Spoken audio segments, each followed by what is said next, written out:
छुट्छ ल हेर्नु न अहिले चाहिँ यानेस 200 याफाइमा चाहिँ तपाईँको स्टार्टिङ प्रब्लम भइरहेको हुन्छ किनभने अहिले चाहिँ यो चिसोले गर्दाखेरि एकदमै ब्याट्री डाउन हुन्छ क्या अनि यो मेन कारण चाहिँ ब्याट्रीकै हुन्छ अब त्यसले पनि भएन भने चाहिँ कट अफ र रिलेको समस्या हुनसक्छ अब त्यो पनि भएन भने चाहिँ यही वायरिङकै समस्या हुनसक्छ है अनि तपाईँहरूले चाहिँ सुरुमा चाहिँ ब्याट्री नै चेक गर्नु होला अनि टिकटकतिर मलाई सजेसन दिइरहनु भएको थियो ब्याट्रीको हुनसक्छ कट अफ रिले मैले पनि चेक गऱ्यो अनि इस्यु चाहिँ ब्याट्रीकै रहेछ ब्याट्री नयाँ हालेपछि चाहिँ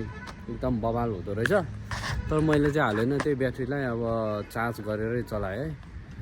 अनि त्यही हो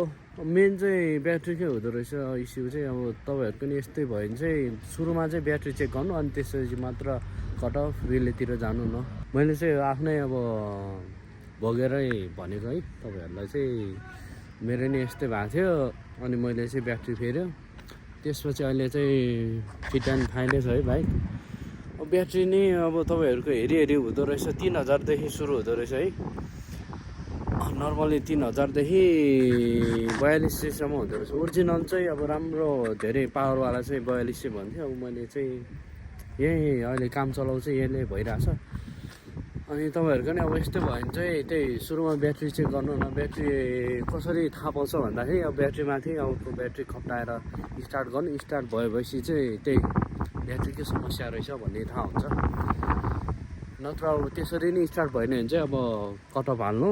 अनि कट अफ लाइन भएन भने रिले हाल्नु अनि हुन्छ त्यो मध्ये पनि भएन भने चाहिँ सोरुममै लानु सोरुम लगेरै देखाउनु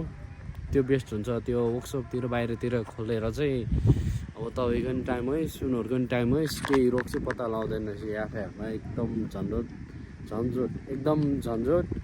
गाह्रो चाहिँ यही हो क्या यसलाई चाहिँ अब इस्युमै कम्प्युटर हालेर चेक गर्नुपर्ने रहेछ है ल अब त्यही हो